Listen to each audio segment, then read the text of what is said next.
antiespumante.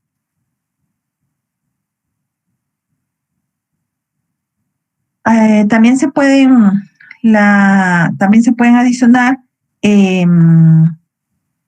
aceites de silicona insolubles en agua y que comúnmente son utilizados en la industria de alimentos como agentes espumantes a niveles de 10 a 100 partes por millón. El objetivo es destruir la lamela y permitir la liberación del aire. En el caso de las emulsiones, esta se denomina que es una dispersión coloidal, que es un líquido dentro de otro líquido, el cual normalmente son inmiscibles. La fase dispersa se obtiene al romper uno de los líquidos por medio de los líquidos por medios mecánicos en pequeñas gotas que van de entre 0.1 y 10 micras y que se van a distribuir en la fase continua dispersante. Esta emulsión es termodinámicamente inestable y al dejarla reposar por un tiempo, las gotas se agregan pasando por el estado conocido como floculación para luego producir la coalescencia y por último la separación de dos fases inmiscibles o diferenciables. La floculación es la unión de las gotas pequeñas de fase dispersa con bordes distintos y la coalescencia es la formación de una gota mayor sin los bordes de las gotas individuales que han floculado. La estabilidad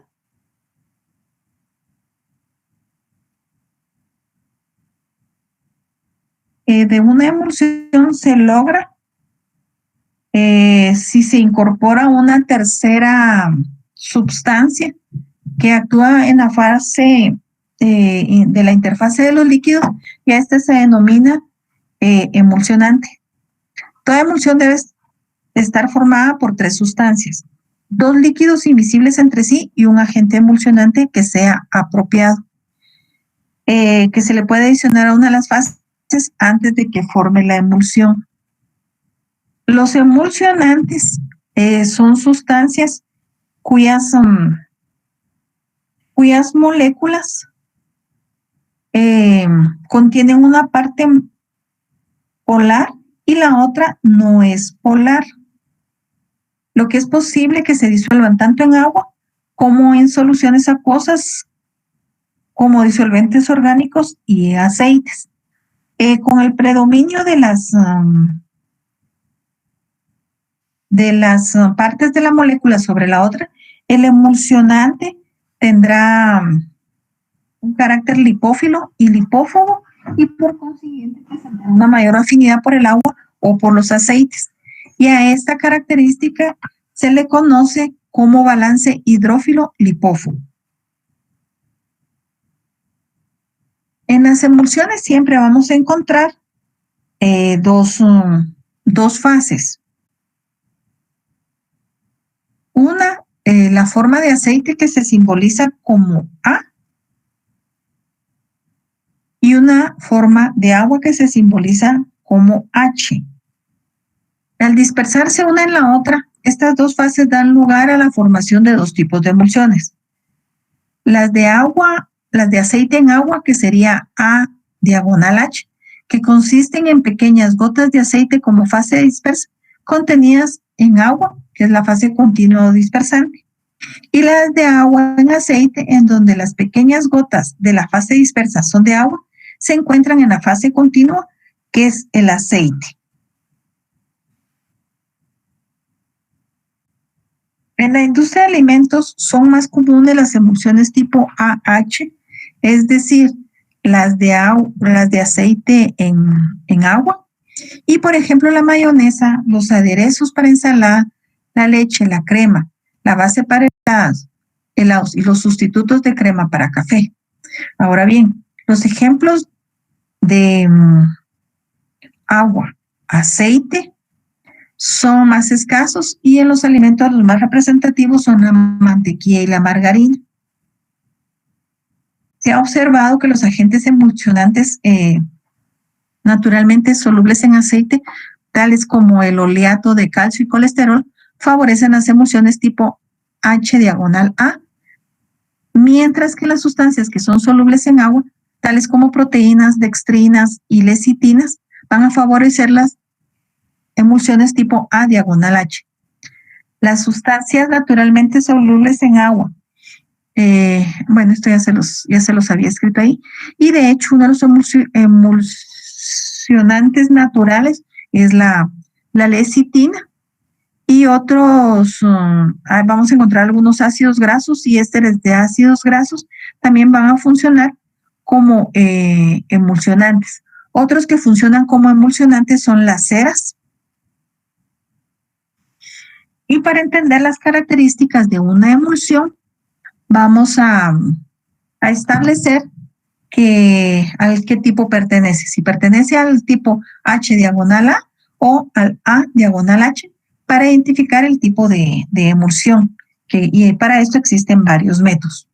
Está el método de conductividad, y aquí lo que va a pasar es que lo vamos a sumergir los electrodos en una emulsión y vamos a dejar que pase la corriente eléctrica y que ésta circule fácilmente por los tipos A/H y con dificultad en los H/A.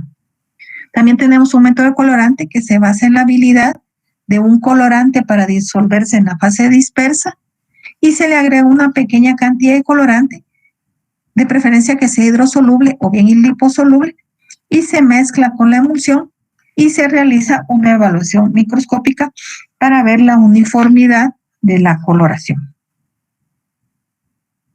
Otro método que es útil para determinar las emulsiones es el método de la dilución, y al añadir unas gotas de agua a la emulsión se puede observar si esta se mezcla con facilidad, indicará que se trata de una emulsión A/H, y que el agua, ya que el agua no es soluble en una emulsión tipo H/A. De manera análoga, si se agregan gotas de aceite a la emulsión, estas se disuelven si se trata de una emulsión H/A y son inmiscibles si es una emulsión A/H. Otro método que se puede utilizar muy bien es el método de fluorescencia, que se va a basar en que los aceites tienen la particularidad de fluorescer con irradiaciones UV. Las emulsiones H/A presentan un campo uniforme, mientras que las A/H no lo desarrollan. Y por último, tenemos el método sensorial, que en general una emulsión A/H tiene una textura cremosa, mientras que las emulsiones H/A son grasosas al tacto. Entonces, estos son los métodos que nosotros vamos a encontrar para poder identificar qué tipo de emulsión tenemos. Dependiendo el tipo de emulsión que nosotros tengamos, en algunos casos vamos a encontrar, como les decía al principio, unas 2 o 3 fases, ¿sí? También debemos de tomar en cuenta que en las emulsiones que vamos a encontrar en los alimentos, para favorecer la estabilidad de estas o bien para formar coalescencias o cambios de estado, pues obviamente se tienen que, tomar en cuenta las condiciones del estado físico que tengan las emulsiones. También debemos de tomar en cuenta que en el caso de las emulsiones lácteas, alguien que les va a dar mucha estabilidad son los iones calcio. También algunas proteínas que están presentes en la leche le van a dar bastante estabilidad a estas emulsiones. Y también hay que tomar en cuenta que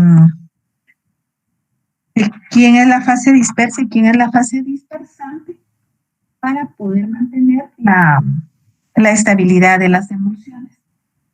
Generalmente cuando aplicamos una agitación mecánica, esto va a ser cuando nosotros estamos elaborando algún alimento y utilizamos alguna batidora o mezcladores o algún tipo de homogenizador, y obviamente estos van a ejercer cierta presión y van a inducir o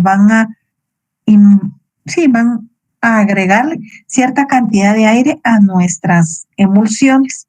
Entonces, eso es en general lo que son los sistemas dispersos. En la próxima clase vamos ya a hablar un poquito más de la reología para poder explicar lo que ustedes investigaron. Ahora, de lo que hemos visto hasta ahorita. Cuando ustedes hicieron su investigación de los sistemas dispersos, ¿investigaron todo esto o se quedaron bien cortos con su investigación?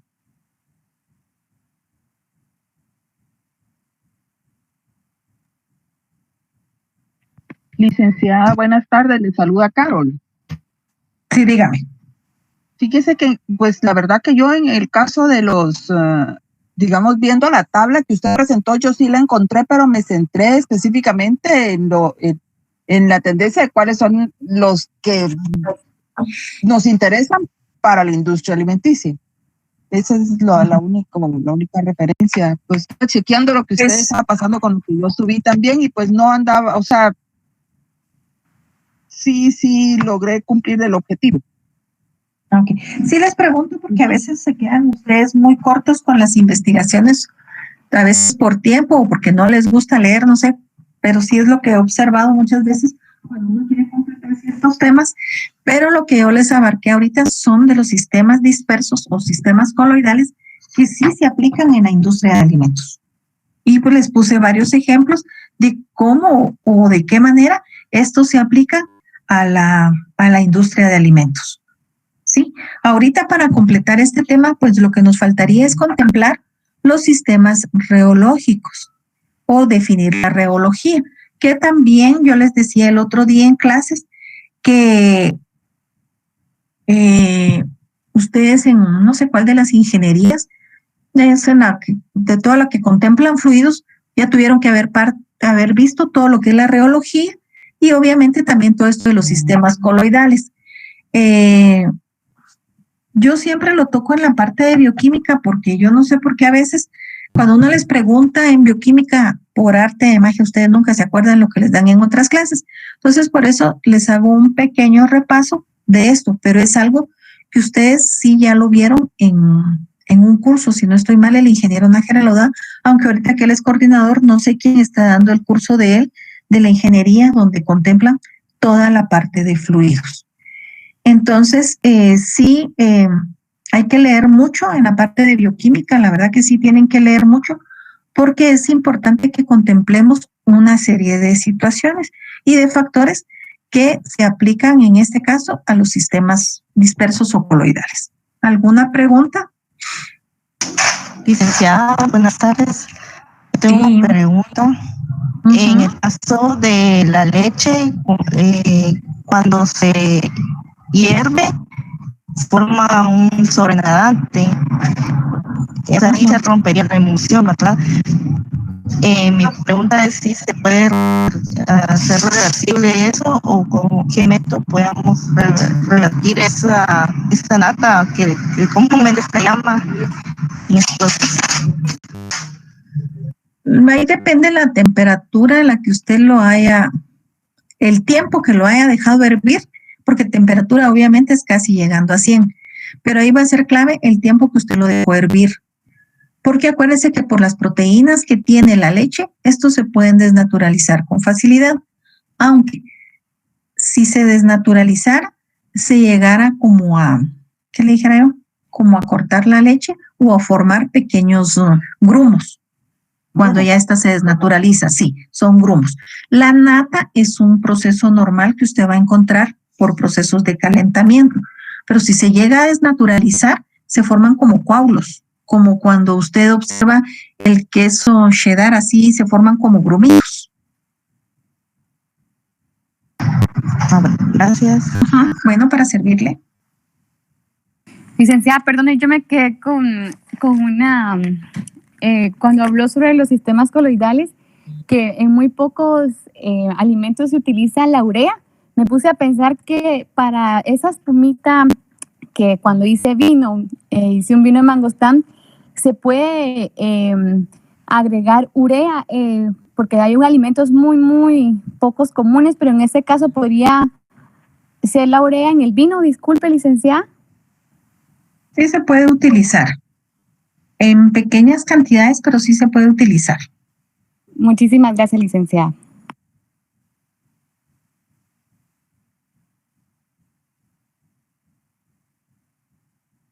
¿Alguna otra pregunta?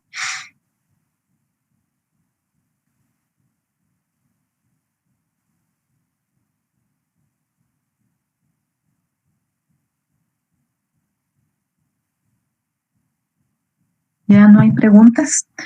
De todos modos,